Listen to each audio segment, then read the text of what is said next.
I agree 100% that sometimes even, and I've taken on many fights on various issues or causes that I said we might not win this one, but in the big picture, we might lose this battle, but we might win in the big picture. Why is it important to you? Why did you make that point in your book? Because when you get involved in gun violence prevention, I mean, this is an issue where the NRA has a 30-year head start.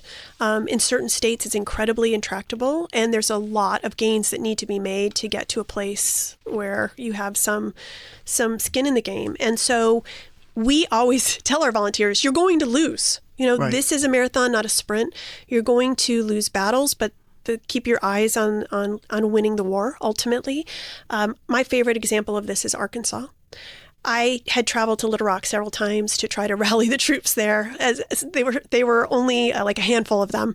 And we would meet in Little Rock, and they would just explain to me, look, this is a tough issue in this state.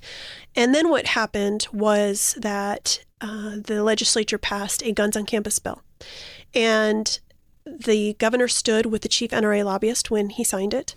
And it even allowed guns in Razorback Stadium where they serve alcohol.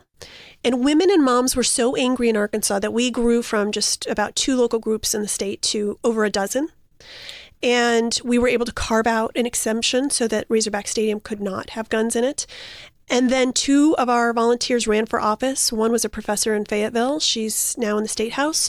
And the other woman, a retired nurse and Moms Demand Action volunteer, ran against the man who put the guns on campus bill forward, beat him by 12 points.